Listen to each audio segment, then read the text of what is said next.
Hey everyone, and welcome back to Country Music Made Me. Thank you so much for joining us once again. On today's episode, we are excited to be joined by Katie Rocks of Nice Horse. Now, Katie's journey has taken her in many different directions, but the one thing that has remained constant is music, especially back in 2015, where she was essentially ready to give up on music and chase her other passions. But a girl's trip to Hawaii changed everything. That's when members of Nice Horse came together for a fun little trip just to share their music.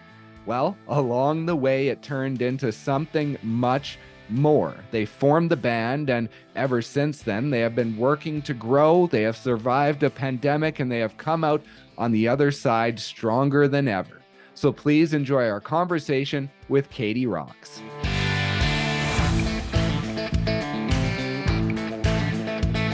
So let's start off with some newer news, some exciting news in the CCMAs. And you are nominated for Specialty Instrument Player of the Year with your banjo playing. And every member of the band is actually nominated for their instrument within their playing. Now, how does it make you feel to be recognized individually in that way? I mean, man, imagine if one of us hadn't. If it was like 3 out of 4. That'd be awkward. I mean, I did think about that, and I was like, for sure it'll be me, and I'm still going to celebrate my ladies. I don't care. Yeah, I mean, it was pretty there. It's really hard to put it into words because I was like incredibly flattered, pretty blown away, and really proud of my band members. And honestly, I was really proud of myself too. You know, like I look at those players who are in that category in the specialty instrument, and they're all absolutely incredible. And like some of them I have like called and been like, hey, can you give me a tip on how to do this and how to do that? Like they are incredible players. And I've only been playing the banjo for 6 years. And so I heard you say that. Right? Like I hardly feel worthy to have been recognized for it. And then I remember Brandy saying, and she goes, but look at what you've accomplished in 6 years. Like, she's like, look at it that way.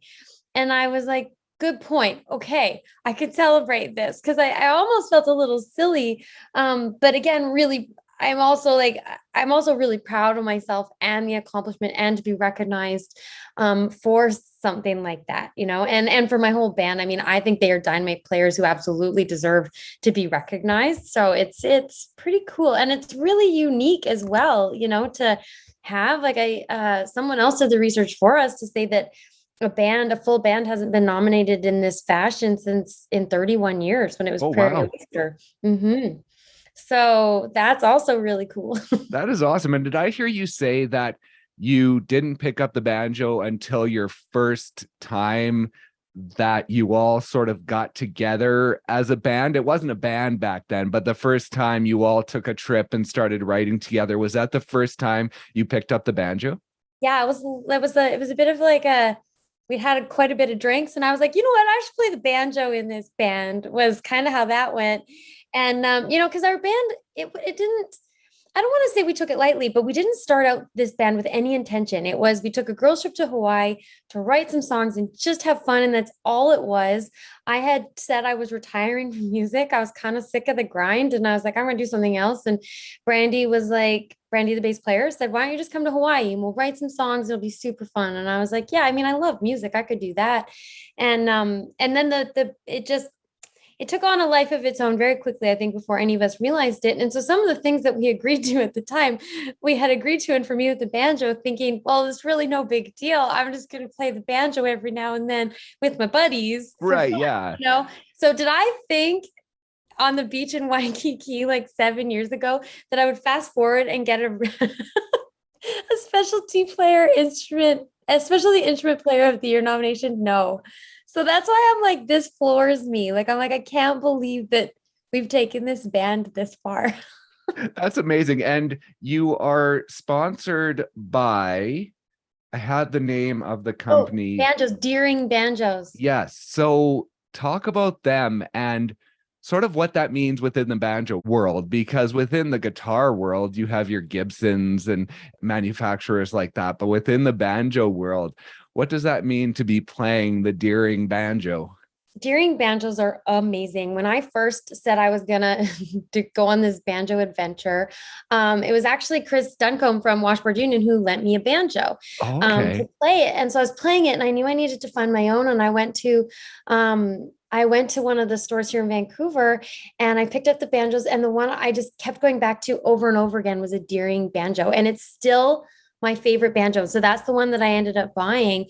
And I just fell in love with it. It plays, the best way I can describe is it plays like butter. It just like it moves exactly the way you want it to. And it sounds so good. It just is everything you could possibly want in a banjo. And so I contacted Deering Banjos, and I was like, I absolutely love your banjos, and I'd be very interested in working with you in an endorsement. And if you don't want to, that's okay, because I'm going to play your instruments anyways. Like, I already bought one. Right. Um, and so and Jamie Deering, like, that's her family who founded Deering Banjo. She got back to me, and she was super interested in working with me, which made me really happy, because then I got another banjo. But yeah, I was using that butter description. I felt really lucky during the pandemic. Ashley Campbell, who's Glenn Campbell's daughter, she's a banjo player, and she had posted. I follow her on Instagram, and she had posted, "Does anybody want a banjo lesson?" And I was like, "Oh my God, yes." So I messaged her, and I was like, "I'd love to take a banjo lesson from you." And she replied, and she took me up on it. And I took a Zoom banjo lesson with her. And she also plays Deering banjos. And I had said to her, I was like, "Man, these things play like butter." And she was like, "That's the exact way I describe them too, is they play like butter." So they're just, it's really cool to be a part of that. And for me, like, she's my favorite banjo player. So it was really cool to actually have that interaction with her and pick up some tips and stuff. That is amazing. Now, before we get too deep into the new adventures, let's go back and learn about you as a musician, you as a person, how you've made it through this journey to where you are today. And I want to start off in small town Alberta, of course, Airdrie, Alberta, where you grew up. And for the last, well, you mentioned sort of 20 or so years, you've been in Vancouver and living that sort of urban lifestyle, but you grew up on a ranch, just very country living. And so talk about that upbringing and sort of the country way of life that it was. Yeah, I mean, I would say, like, I grew up as country as it comes, like, we had a farm, we raised Black Angus cattle, and that was the family business. And I always joke with my mom that she taught me how to ride a horse before she taught me how to ride a bike, because there was really nowhere to ride a bike, but there was everywhere to ride horses. And so I didn't know a childhood any other way. Like, going to the city to visit my friends was like a big deal. Right. Um, Yeah. and doing city sleepovers where you could go to the corner store. We didn't have that kind of stuff growing up. We were close to Calgary. Like, Airdrie is not that far. But yeah, that's definitely a life that I'm really comfortable with. And I have to say, it surprises me sometimes when I think about it that I live in Vancouver, because I'm such a country girl. Right. But I think the thing is that Vancouver is still such an outdoorsy city. And so it allows me to be outside a lot, which is what I love the most about living in Vancouver, is the mountains and being able to get out hiking and being on the seawall and stuff. But anyways, so I think that's why Vancouver makes sense for me. I remember when I was choosing where to live, when I decided I wanted to pursue music full time, and the options at that time were like Toronto or Vancouver. Right. And for Yeah. me, Vancouver felt like it was something that I could picture myself doing. I could never picture myself being in a massive city like Toronto. And I Right. don't ever think I could. But yeah, I think, like, yeah, the country, it's definitely a big part of who I am. And I'll often, when I tell people that, when it's like, "Oh, I live in Vancouver, oh, I'm actually from Airdrie," people are like, "Oh, that makes sense." So I guess whatever that means, I'm like, okay. That's hilarious. And take me back to your days with the 4-H Beef Club and horse riding. And did you do that like competitively a bit? I think I saw you holding a ribbon at one point for horse riding. Yeah, I was in the Airdrie 4-H club. I was in the horse club and the beef club. So I started out in horse 4-H. I don't know how much your listeners will know about 4-H or not. But 4-H it's a program for rural youth. I mean, they have it now. I think they have like arts and crafts and stuff, but for me, it was for the farming community, and kids could be in it, and you would learn what it took to raise a horse or what it Right. took to raise a steer, or, I think there was pigs and goats. I was involved in the horse and beef clubs. And so, yeah, Okay. so there would be, public speaking was part of it. You do public speaking competitions. And then, you just learn about what it takes. How much does it actually cost to raise your horse or raise your steer until you sell it for auction? It was things like that. And so, yeah, and there would be competitions throughout it. So there would be horse showmanship, and I did okay. Like, I had some ribbons. I wouldn't say I was like crushing it in the competition department. Yeah, it was a really great way to grow up. And I'm still friends with some of those people that I was in 4-H with, and Brandy was in 4-H too. So we both Okay. have that in common. But yeah, so that again, that was a big part of how I grew up. Like, when I think about my two loves, it was definitely like horses and music. Those are the two things. And when I look back in old photo albums at my mom's place, it's like, yeah, that's all you see is either me with the horses, me with the cattle, or me performing music. I was not athletic. I wasn't into anything else. That was it. Right. And now take me back. I believe it was an Alabama concert that was your first concert. Take me back to that concert and what age you were and what you remember of that concert and how it maybe sparked your love of performing. I don't know. I don't remember a lot about it. And my mom Okay. said still that she's like, it was either Alabama or Amy Grant. And I'm like, I don't remember the Amy Grant concert, but I remember the Alabama concert. It was at the Saddle Dome. Like, I remember watching it and it being a big deal. But I Right. can't say that I remember how old I was. I don't remember any of the songs. Like, I want to say that would have, honestly, I have no idea. Like, I'm trying to think about what would have been like the songs coming out at that time, but I have no idea. But I mean, I loved it. I loved going to concerts. We didn't go to a lot of concerts. I remember being a kid and seeing Brooks and Dunn, and Ronnie Dunn threw Okay. his pick at me and I caught it. Oh, really? Oh, I don't have nice. it still. Like, I wish I did, but that was in Medicine Hat Okay. at the egg show in Medicine Hat. Like, if you can picture that. Yeah, so it was, and I went to a lot of musical theater. My mom was really into musical theater, and I would Okay. perform. I was never in theater, but I would do musical theater performances. So we did a lot of that too. Right. And on the songwriting side, tell me about writing poems about your pony, Jenny, and how that maybe spurred your love of writing and sort of brought you into songwriting later in your years. You did great research. Oh my God. When we were trying, oh God, I I have them somewhere. There's photos on my phone because I think I recited them on the internet. And I Okay. can't remember how I found them, but I read these poems and I was like, I was very dramatic. My pony Jenny was, I loved her. She was so sweet. She was my first horse. She's my sister's, and then she was mine. And Okay. had her, she died on our farm, like had her whole life. And like I loved that horse. And so yeah, I had written these poems about like missing her when she had died. And oh man, yeah, that's funny. Thanks for reminding me. Yeah, absolutely. And on the music side, and taking you back a bit as well, I saw a photo of you. You were sitting at the piano playing the guitar, and there was someone else sitting behind you playing the piano, and you looked to be maybe about 9 years old. Yeah, that was my sister. My Oh, sister was okay. the one who was way more musical before me. Like, she was the one always singing around the house, and so my mom put her in singing lessons. And I just wanted to do whatever my sister wanted to do, and so Okay. I went into singing lessons too. And my sister was way more talented than me. Like, she had such a beautiful voice. I see my mom a long time ago was able to pull out some like home videos, and I was like, wow, no wonder you put her in singing lessons. I have no idea why you put me in them because I was horrible. Like, I had to like I had a flair for showing off. I think was really more how I ended up in this. Was I Okay. pretty fearless, not super shy.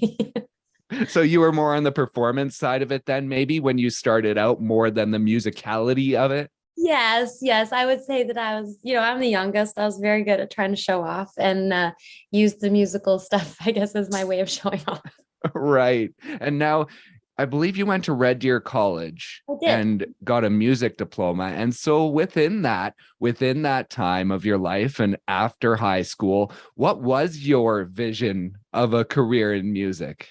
You know, I Um, I don't know, other than I knew I wanted to be a musician. Like I knew I wanted to be like a performer. Like I wanted to be a star. Right.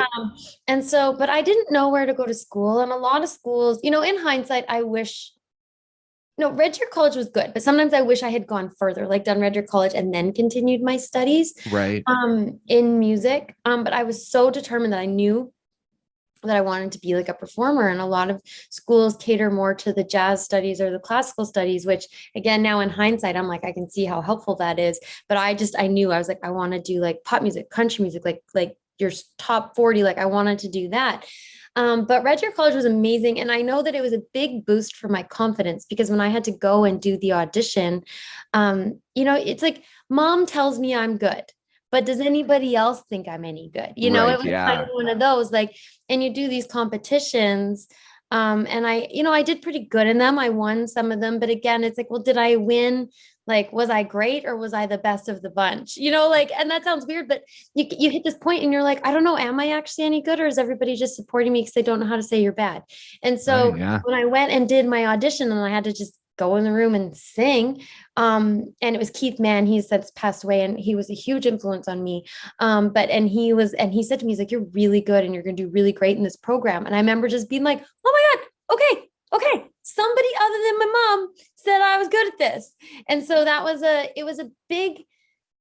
what that did for me, apart from learning, because I did learn a lot in the program and it gave me the confidence to be like, okay, you can pursue this. This isn't just, you're not just a living room performer. Like you can actually go out and do this for a living. And again, Keith Mann was a huge influence for me in the type of professor who was like, you can do anything you want. Like you've got this, you could do it. Like you have something. And I remember that was a big influence for me.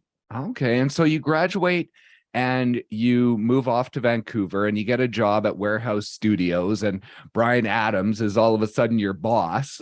And so within that move and getting a job in the music industry, was your mindset on being an artist, or did you have any clue at that point of what life looked like at that point? Man, I remember that was wild. Like I had lived in Vancouver for 3 months when I got the job at the Warehouse. And I had enrolled in Columbia Academy, which is a recording program. So to learn more about the recording side of things. And Okay. again, it's just a way to be like, okay, what am I going to do next? I'll continue with the recording side of things. And I mean, people go to school there in hopes of getting a job at the Warehouse. And I had only gone to like 3 classes and I got the job at the Warehouse through just a bit of luck and some people that I knew. And so I didn't go to school anymore. I stopped going to school and I started working at the Warehouse. And I just remember it being like, I don't know how to describe it. It was awesome. It was super cool. Like you said, like Brian Adams was my boss and like the biggest bands, not even just in North America, but in the world, were rolling through the door all the time. And like REM were at my 21st birthday party because Really? they were recording at the studio. Oh, wow. And they came out for my birthday. But because I got surrounded by that so quickly, it all felt so normal. Like I was like, cool, yeah, you just moved to Vancouver and you get a job and now you're surrounded by all these people. Like it's taken me to reflect now and be like, wow, that was pretty wild. But yeah, I still always had it in my mind that I still wanted to be an artist. But I remember getting some really great advice from somebody about taking that job. And they said, go there. Don't tell people you're a musician. Just learn what it's like for them and what it is to be an artist.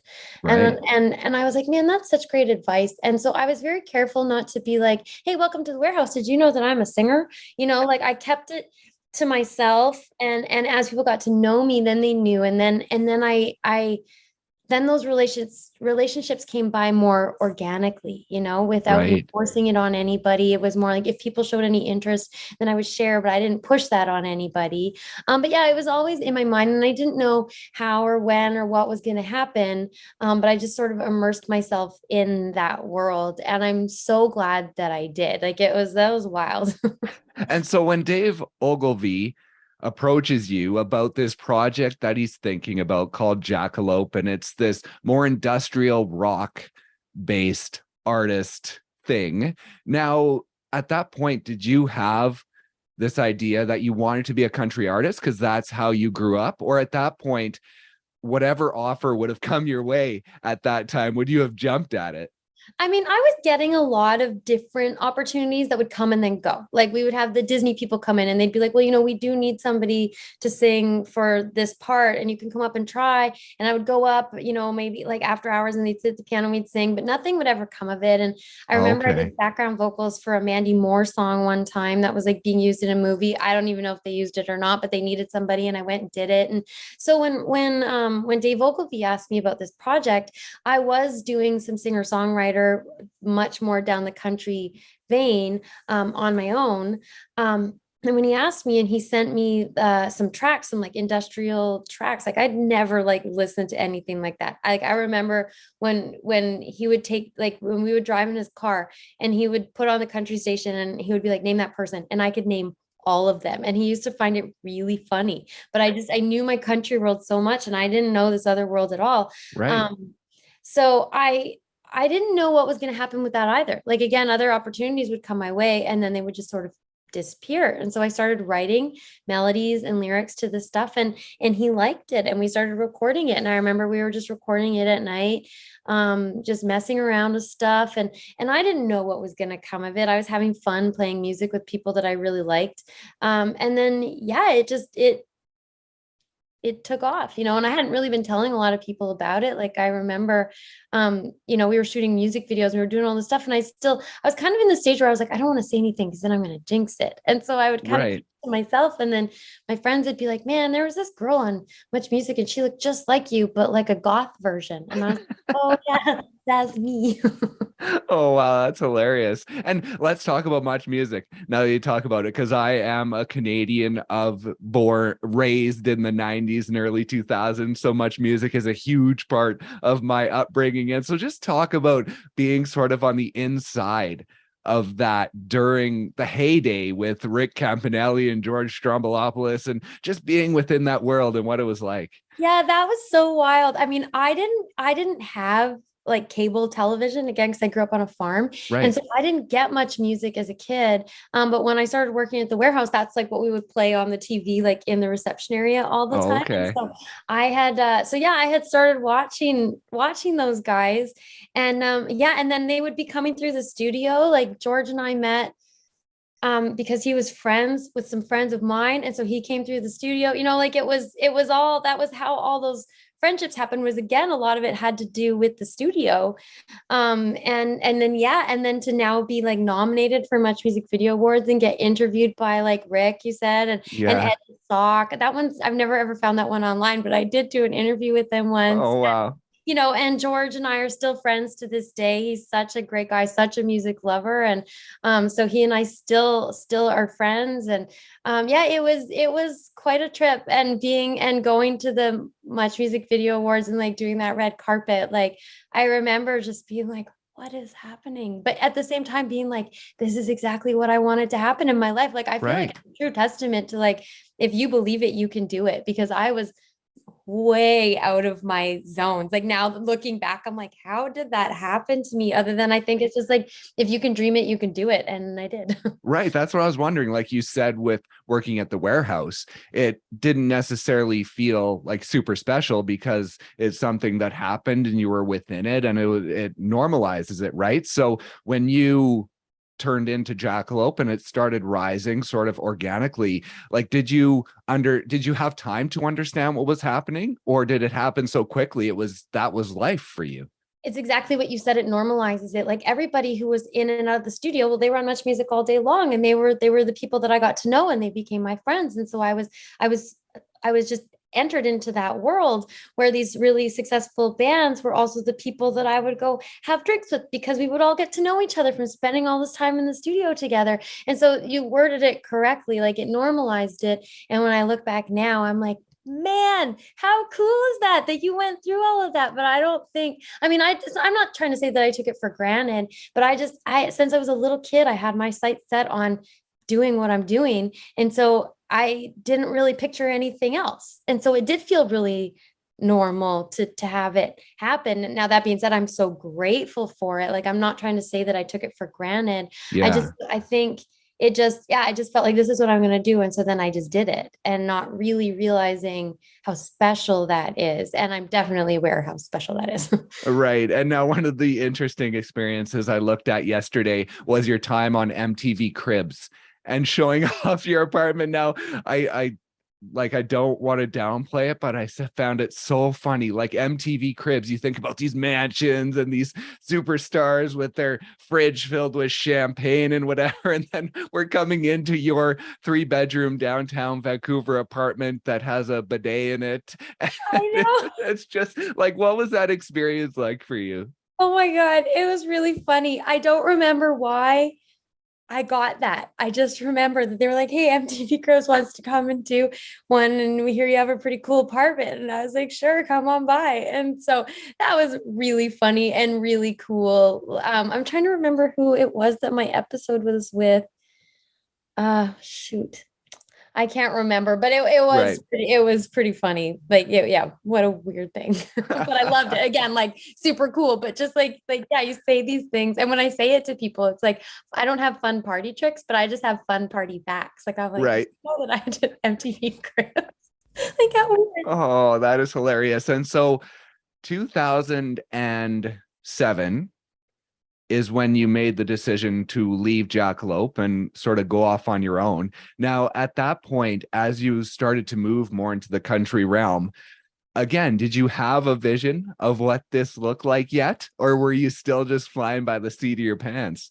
Flying a bit by the seat of my pants. But by then I had realized that I had felt like I'd skipped a few steps. Like I was Okay. like, I don't know what it's like to tour in a van. I don't know what it's like to book all your own stuff. Like I was missing all of those elements and I felt like they were important. And I just, that music that I love was still pulling at me, that I wanted to be a part of that. Like, again, I was so grateful for Jakalope and what I got to do in that. But there was just a part of it that I needed to do something that felt a little more like me, I guess. I don't know. It's hard to explain because that was me too. Like I was definitely, I gave my all to that project, but I just felt my heart pulling me in another direction. And so that's what led me to start doing my own solo stuff, that just sort of felt a bit, another part of me that I wanted to show. And yeah, it was hard. Like, and it was very humbling, to be like, okay, yeah, it's not that easy. This is the Right. hard part, like, and I had a lot of to this day, I still have Jakalope fans who follow me. And I'm really lucky because that carried through a lot of them have stuck with me through this journey that I've been on, which has been pretty Right. cool. But yeah, I didn't know where I was going to land. I just knew that I needed to change course. Right. And now talking about landing, during that time, you start your solo career and you start producing albums and you also start working as a flight attendant and traveling around the world. And I saw Hawaii and Los Angeles and Las Vegas were very popular destinations for you. And so as you started doing that, I saw you mention in 2014 that you were ready to hang up your music hat, move to Hawaii, and open a frozen banana stand. And That so sound amazing? it Why am does. I not doing that? Yeah, exactly. And so when you look at that girls' trip in 2015, that was the formation of Nice Horse. When you look back on the 6 months before that, where was your mindset as a musician? Yeah, I was working for an airline. Actually, I worked at the airport. I wasn't a flight attendant. Okay. Yeah, that's okay. Most people assume flight attendant, but I actually worked Yeah. at the airport. And I was really loving that. It was definitely like fulfilling me in the ability to travel and just, music's a grind, man. Like it's Yeah. hard. And I was just like, maybe life doesn't have to be so hard. Like I've experienced so many great things, all the things that you and I've talked about. I was like, I've done them. How lucky am I that I got to walk red carpets and travel to Japan and play sold out shows and meet some of like the world's greatest musicians. Like I was like, so maybe that was it. Maybe that was enough. And I should be proud of that. And, people all the time change jobs, right? Like it's not Yeah. uncommon for people to switch industries. And so I thought, why don't I do that? And I remember some people would be like, you're never going to last doing that. And I was like, watch me. Like, why can't this be serious? Why can't I do something else? Um, and they were right. But I was just in this frame of mind that I didn't want to do the grind anymore. And I felt like I had done all that I could do, I was very content. I remember feeling very at peace with my decision, like being okay with it and feeling like I wasn't going to have any regrets. And then we took our girls trip to Hawaii. And then everything changed. Yeah, exactly. How soon after that trip did things change? Because you went on that trip, you started writing, you found that you had maybe better chemistry than you thought. But at that point, it was just a fun project that you bring out at the Calgary Stampede to have some fun. Now, how quickly after did it turn into something that you were like, uh-oh, it looks like I'm getting pulled back into something here?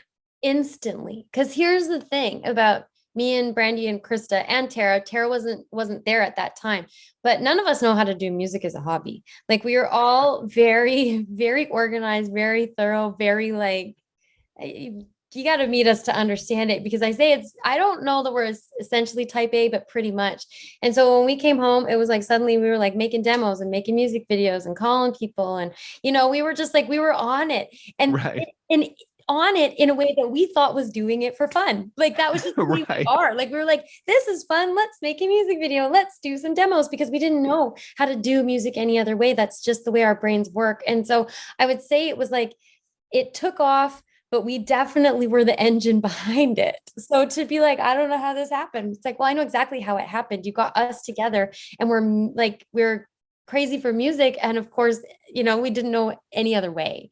And so what I didn't expect was, I never had thought, again, I listen to country music all the time, but I hadn't realized or thought about the fact that we would be the only all-female self-contained country band.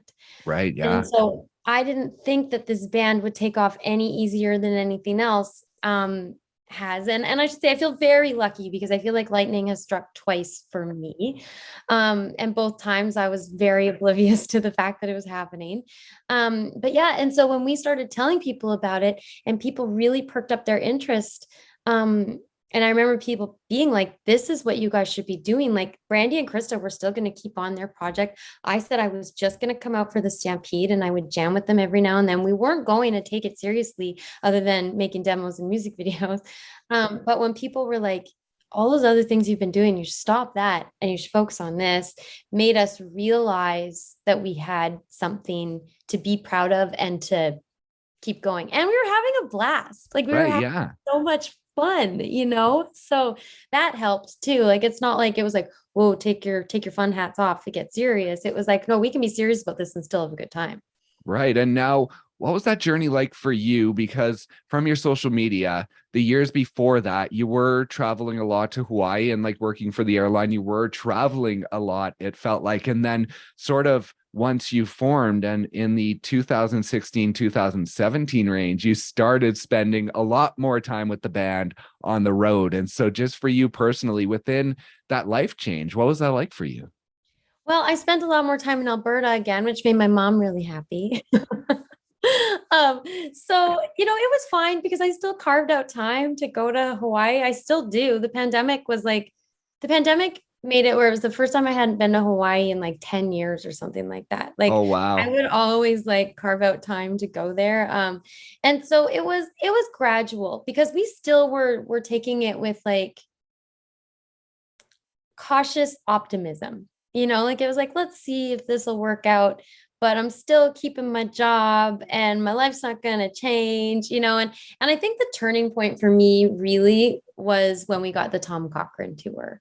Right. Yeah. When we got that, I was like, wow, this is serious. Like Tom is willing to bring us out on the road with him and we're going to be playing stadiums or like arenas. And we haven't even toured this band before. We had played a few one-off shows and that was it.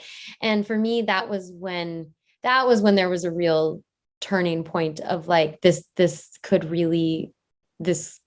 change everything, I think. And at that point, like you mentioned, within your career before that, it was sort of normalized. It wasn't necessarily, wow, this is so exciting. But at that point, when you're on stage singing Life is a Highway with Tom Cochrane, and then a few months later, you played some shows with the Nitty Gritty Dirt Band, who were someone that you listened to way back in your youth. At that point in your career, were you finally able to look at it and say, wow, look at my life, look at what I'm doing? I mean, yeah, like I remember when we were singing, I'll never forget it. I could picture it as if I'm looking at me and Brandy in particular, because we were the ones who got up and sang Life is a Highway with Tom. And I can picture that moment. And I remember being like, this ain't no cover song. Like that's his song. Right. And we were singing the parts. Like that was so wild. Like I couldn't believe. And I remember being like, I can't believe that this is a result of that band, like that we're here. And then the same with the Nitty Gritty Dirt Band, like the Nitty Gritty Dirt Band, like that's amazing. And I remember like, again, they would invite us up to sing with them. And I was like, what is happening? Like, this is so cool. And I feel like we have time and time again been getting given those incredible opportunities where I would say only now is it starting to feel normal. And when I say feel normal, I mean, I know this is where I'm supposed to be. And we have been welcomed by the country music community. So when it feels normal, it's because those people have said, you belong here. Right. You're Yeah. part of this. You are part of this family. And that's where it feels so good. But I don't take it for granted, but I just feel very, very grateful that I don't feel like we're outsiders trying to climb in. I feel like we were welcomed in, and we are here, and we are all in it together. And so these musicians that seem like these big, huge, massive musicians, we have the same conversations that anybody else does. And everybody has the same like troubles and celebrations, and nobody ever feels like it's a journey that's never over, because some of the most accomplished musicians, I'm like, man, you've done so much, and they're like, oh, but I'm still trying to do this and trying to do that, you know. Like it's a never ending climb. And that also like comes with like it's kind of cool to see, because I feel that way. And so when younger or newer artists come up to us, they're like, man, you guys have done all this stuff. I'm like, who, us? Like we haven't done anything yet, you know? And so you feel ready now, but let's talk about 2020. And you had released your debut album, There Goes the Neighborhood, was released in 2017. And then, so the end of 2019, beginning of 2020, you're finally releasing new music. You travel over to Switzerland to play some shows. And that's basically the day the world shuts down. Now, as a band, what was that time like? Like, were you at that point secure enough in what you had done as a band to know that you were going to make it through that time?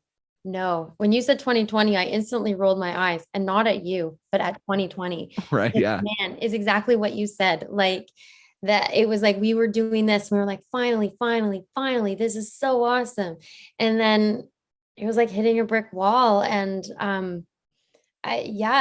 my whole life changed, like, because I was also still working for the airline, and I lost that too. Oh, okay. As a result of the pandemic. And I definitely thought that our band wasn't going to make it, and not because I didn't want it to, but nobody knew what was going to happen. And I remember thinking, how can a little band like ours get through this when even the big bands have been shut down right now? Like, how can we possibly get through this? Right. And so I do remember a day, like, just like folding my laundry, like crying, just being like, this is over, like it's done. And I wanted to literally just like throw my banjo out the window or set it on fire, because I couldn't look at my instruments because I was so heartbroken. And again, this was early on, and I know a lot of things happened, but that was just my feelings. I was just like, this is how it ends. Like, right. Yeah. And so no, I didn't know that we were going to make it through. And I'm so glad that we did. We pulled together. Again, I think what's so cool about this band is each one of us have our moments where we are just crumbling, and somebody else in the band is there being like, nope, we got this. It's okay. Here's what we're going to do. Like somebody is always the cheerleader when someone else is falling. And so we each took our turns being the cheerleaders during that time and rallying together to make sure that we didn't fall apart. And we actually did some of We had some of our biggest successes during 2020 and 2021 of all things. Yeah, exactly. Yeah. How did that go? Because we'll talk about the music video for High School in a second, but as far as the newer music that you have out, was that stuff that was sort of done over Zoom rights and done within the pandemic? It had been done. So Hot Okay. Mess and Cowgirl were both recorded before the pandemic. And so Hot Mess, and we had shot the music video for Hot Mess, which is one of my favorite music videos that we've ever done. We did that one with Lisa Mann. And Lisa Mann, here's a fun fact, but you might have figured this out because you really did your research. But Lisa Mann directed all of the Jackalope music videos. Yes. Yeah. And so That's awesome. I knew she was going to love Nice Horse. So I called her. And so she has since directed almost every Nice Horse music video. And she did the Hot Mess one with us. She totally understood the vision that we were looking for and like helped us find the drag queen.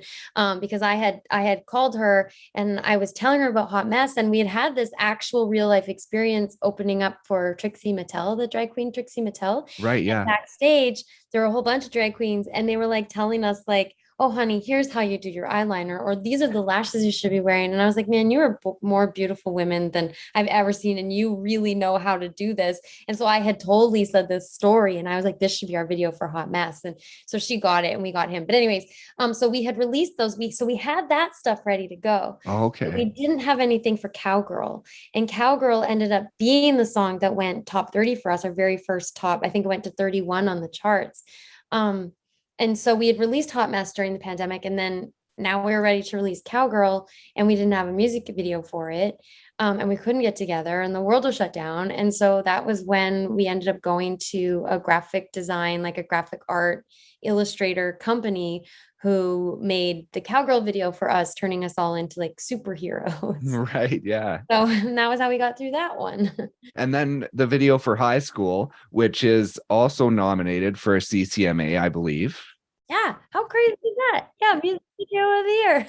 So you talk about Lisa being in your corner for all of the other music videos, but this one, because of the pandemic and not being able to get together, you decided to do it as a band. And so you sort of shot your parts in where you were, and then you produced and did the whole thing. And so what is that like to have this one video that you as a band worked on yourselves to be the one that is nominated for the award? Man, it's so crazy. I mean, I will say that there's two parts to this. One, I really feel like Hot Mess should have gotten like a music video nod. And I truly think that that's probably just a result of the pandemic, because it couldn't have been more difficult time for when that came out. And so I still feel, and I remember like that video was up for a lot of nominations and various things, and it never did win. And we as a band, we were like, that video deserves to win.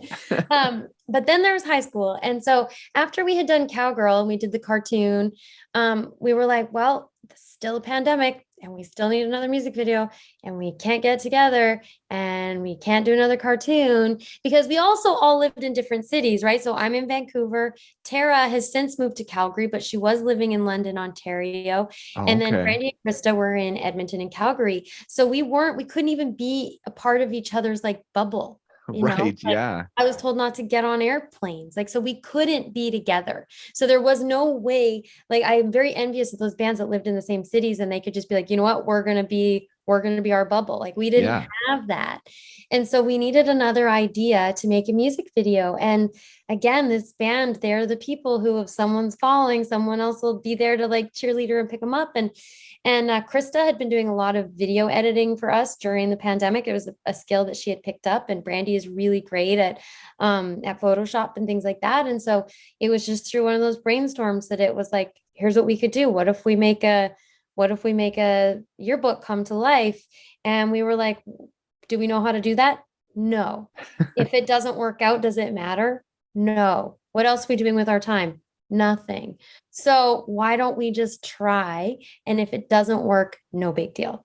And so we ordered green screens, and Brandy and Krista started learning the skills that they needed for putting it together. And they wrote up the different like screenshots. We like summoned all of our fans and friends to be like, we need high school videos or high school photos. I couldn't even go home to get, because at one point we were like, let's see if we can get our grad dresses. But again, I can't get home to go get it. So we needed to just work with what we had.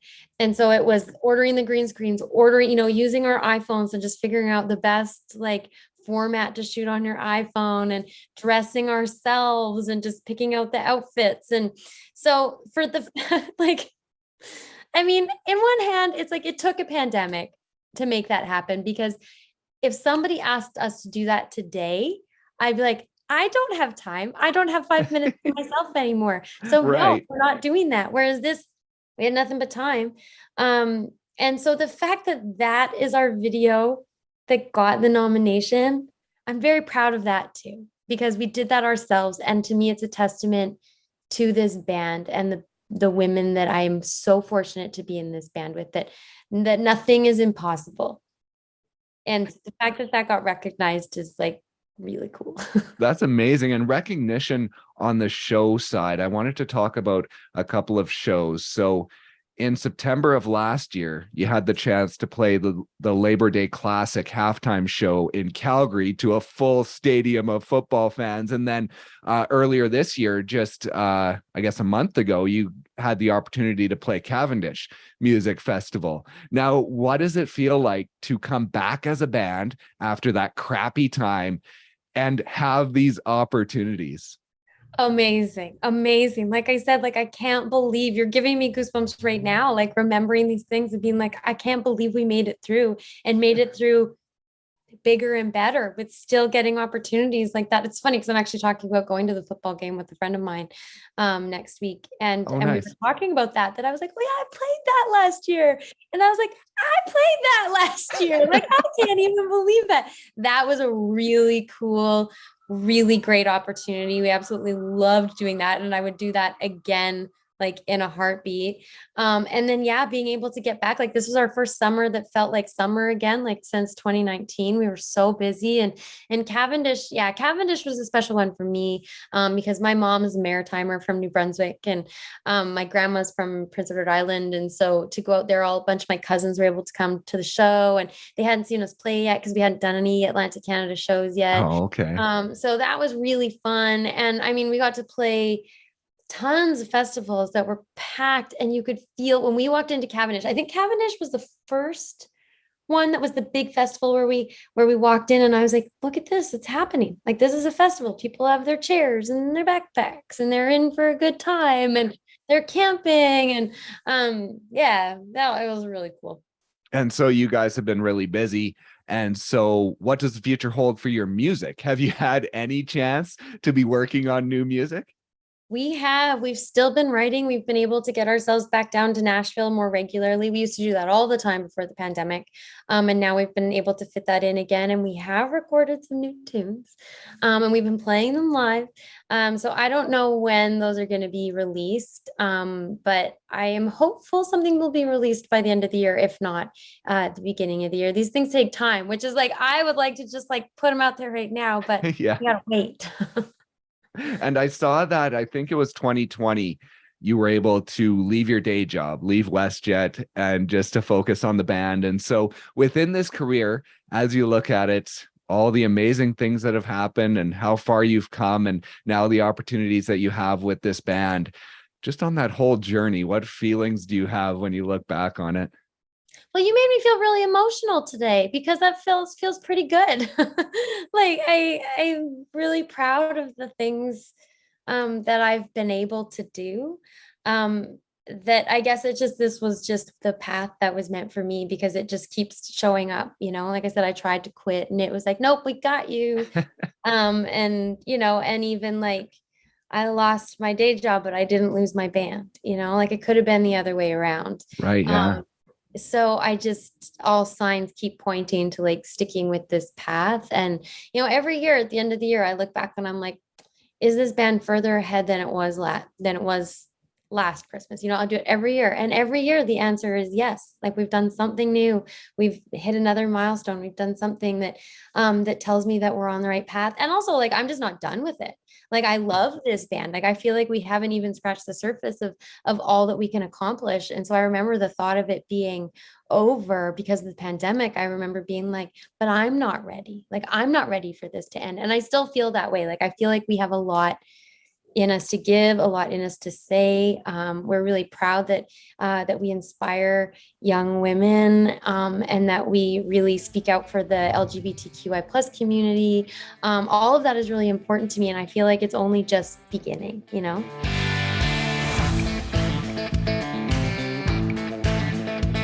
Thank you once again so much for listening, and thank you to Katie for stopping by and sharing her story. Be sure to check out all of their music and keep an eye out for new stuff coming soon. Please also be sure to check us out on social media. We're available on all platforms, so just head over, search Country Music Made Me, and give us a follow. You can also visit countrymusicmademe.com, where you can sign up for our newsletter to receive exclusive content. And lastly, if you enjoyed today's episode, please leave us a review or a rating. It very much helps and is very much appreciated. Thank you so much once again for listening, and we'll see you next time on Country Music Made Me.